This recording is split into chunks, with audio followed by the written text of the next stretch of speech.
امام حسین علیہ السلام کے صحابی مسلم بن اوسجہ جن کا نام تھا، وہ جنگ پر جاتے ہیں اور لڑتے ہیں، اور لڑتے لڑتے آپ جام شہادت نوش فرماتے ہیں، تو آپ کو آخری زخم لگتا ہے اور آپ اپنے آخری لمحات ہوتے ہیں تو اپنے جسم کو گھسیٹتے ہوئے امام حسین علیہ السلام کی طرف بڑھنے لگتے ہیں، اور امام حسین علیہ السلام کے قدموں تک پہنچ جاتے ہیں تو امام حسین علیہ السلام ان اپنے اصحاب کا سر اپنی گود میں لیتے ہیں اور وہ مسکرا رہے ہوتے ہیں، وہ دعا کرتے ہیں کہ اللہ سے دعا کریں، یا ابن رسول اللہ سے دعا کریں کہ اللہ میری شہادت کو قبول فرمائے، اور کلمہ پڑھتے ہیں اور ان کی روح جو ہے قبض انصری سے پرواز کر جاتی ہے۔ انا للہ و انا الیہ راجعون۔ پھر ایک چھوٹا سا بچہ، 7 سال 8 سال کا بچہ، ایک چھوٹی تلوار لے کر میدان کی طرف بھاگنے لگتا ہے، زور سے بھاگنے لگتا ہے، تو امام حسین علیہ السلام کہتے ہیں اپنے ساتھیوں سے روکو اس بچے کو روک کر واپس لایا جاتا ہے۔ اسے پوچھتے ہیں امام حسین کہ اے بچے، تو بہت چھوٹا ہے، کہاں جا رہا ہے؟ کہتا ہے میں جنگ کرنے جا رہا ہوں، میں بھی شہادت کا جام پینا چاہتا ہوں، سب لوگ شہادت کا جام پی رہے ہیں، میں کیوں پیاسا رہوں؟ میں بھی لڑنا چاہتا ہوں، میں بھی جانا چاہتا ہوں، چھوڑو مجھے۔ سب پکڑ رہے ہیں لیکن وہ سب کو چھڑا کر جا رہا ہے۔ امام حسین اس کے سر پر ہاتھ پھیرتے ہیں اور کہتے ہیں کہ تیرے جذبے کو سلام، تیری نیت اللہ کی بارگاہ میں قبول ہے، لیکن ابھی وہ وقت نہیں آیا کہ تو جا کر لڑے، تو بڑا ہو جا، پھر جنگیں تو بہت ہوتی رہیں گے، پھر تو جنگ کا ہنر دکھانا۔ اس نے تو کون ہے، تجھے کس نے بھیجا ہے؟ وہ کہتا ہے میری ماں نے مجھے بھیجا ہے، میری ماں نے مجھے بھیجا ہے۔ کہتے ہیں تو کس کا بیٹا ہے، تیرا باپ کون ہے؟ تو کہتا ہے وہی میرا باپ ہے جو آپ کے زانوں پر کلمہ پڑھتے ہوئے جام شہادت پی رہا ہے، وہی میرا باپ۔ امام حسین اس بچے کو پیار کرتے ہیں اور اندر بھیجتے ہیں۔ تو ابن سعد دشمنی فوج کا جو کمانڈر تھا وہ تانا مارتا ہے۔ کیا تانا مارتا ہے؟ کیا امام حسین اس لیے بیعت نہیں کر رہا کیونکہ وہ اپنے ساتھیوں کی قربانیاں دیکھ رہا ہے، ابھی اس نے اپنے گھر والوں کی قربانی نہیں دیکھی، ابھی اس نے اپنے گھر والوں کا، اپنے گھر کے بچوں کا قتل ہونا نہیں دیکھا، اس لیے ابھی وہ اپنی بات پر ڈٹا ہوا ہے۔ اس کے اپنے گھر والوں میں سے کوئی نہیں آیا، اس کے جان نثار آ کر جانے قربان کر رہے ہیں، تبھی اس جو ہے اپنے قدم استقامت کے ساتھ جمائے ہوئے ہیں، اس کے گھر والوں کو لے آؤ۔ اور کہتا ہے کہ اے حسین، اگر ہمت ہے تو اپنے گھر والوں میں سے بھیج۔ تو امام حسین علیہ السلام دیکھ رہے ہیں کہ اب گھر والوں سے کون جاتا ہے، تو حضرت علی اکبر جو امام حسین علیہ السلام کے بیٹے ہیں، 18 سال آپ کی عمر ہے، وہ آتے ہیں اور کہتے ہیں کہ ابا جان، یہ بدبخت تانا دے رہا ہے، آپ مجھے اجازت دیں تاکہ میں جا کر اپنی جان آپ کے قدموں پر نچھاور کر دوں۔ تمام جان نثاروں نے ایک ایک کر کے اپنی جانیں قربان کر دی، تو اہل بیت کی باری آئی۔ سب سے پہلے علی اکبر امام حسین رضی اللہ تعالیٰ عنہ کی بارگاہ میں اجازت لینے آ گئے۔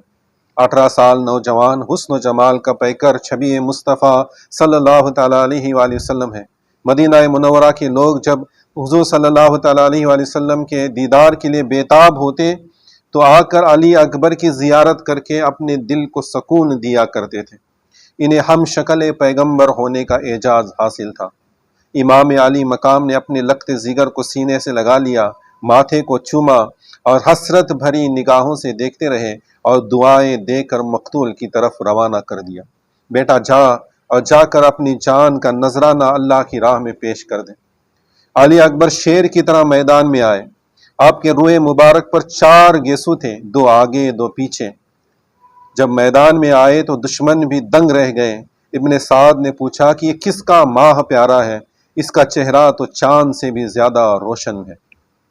علی اکبر جب میدان میں آئے تو 18 سال کی عمر تھی، نوجوانی کا عالم، حسن و جمال کے پیکر، اور حضور صلی اللہ تعالیٰ علیہ وآلہ وسلم کی طرح دکھائی دیتے تھے۔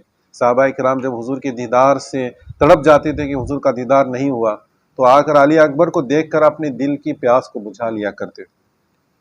2 گیسو آگے 2 پیچھے، یعنی آپ کے داڑھی مبارک پر 4 بال تھے، 2 آگے کی طرف 2 پیچھے کی طرف، ابھی داڑھی بھی پوری نہیں آئی ہوئی تھی۔ جب گئے اور شیر کی طرح للکارنے لگے تو دشمنی فوج کا کمانڈر بھی حیران رہ گیا اور پوچھنے لگا کہ یہ کس کا ماہ پیارا ہے، یعنی کتنا پیارا کتنا خوبصورت بچہ ہے چاند کی طرح. تو اس کی فوج جو تھی وہ پیچھے ہٹنے لگی. کہنے لگا کہ تم پیچھے کیوں ہٹتے ہو؟ اس میں سے ایک سپہ سالار نے کہا کہ اے ابن سعد، امام حسین سے لڑنے کو کہہ رہا ہے تو ہم لڑنے کو تیار ہیں، لیکن ہم اپنے نبی کے ساتھ کیسے لڑیں؟ دیکھو ان کا چہرہ تو نبی کی طرح نظر آتا ہے. تو ابن سعد بخت کہتا ہے کہ نبی نہیں ہے، نبی کی طرح نظر آتا ہے لیکن امام حسین کا بیٹا ہے، ان پر حملہ کر دو. ایک بار یہ حملہ کرنے کو کوئی تیار نہیں ہے. تو کہنے لگا کہ تیر چلاؤ.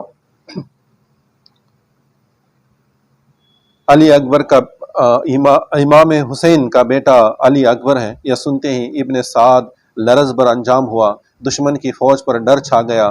علی اکبر دیر تک مقابلہ طلب کرتے رہے، کوئی سامنے آنے کی ضرورت نہ کر سکا. آخر آپ نے ہی ٹڈی دل لشکر پر حملہ کر دیا. آپ کی تلوار دشمن لشکر کے سپاہیوں کو گاجر اور مولی کی طرح کاٹتی جا رہی تھی. امام حسین رضی اللہ تعالیٰ عنہ نے اپنے جوان بیٹے کہ جنگ کا ظہر دیکھنا چاہتے تھے، مگر گرد و غبار میں کچھ نظر نہیں آتا تھا. بس جدھر دشمن کی فوج بھیڑ بکری کی طرح بھاگتی نظر آتی، سمجھ لیتے کہ علی اکبر اس طرف شیر کی طرح ان کا پیچھا کر رہے ہیں. اس بھوکے پیاسے شیر نے سینکڑوں دشمنوں کو قتل کیا تو گھوڑا دوڑا کر واپس آئے. عرض کی ابا جان بہت پیاس لگی ہے، پیاس کے سبب آنکھوں پر اندھیرا چھا رہا ہے.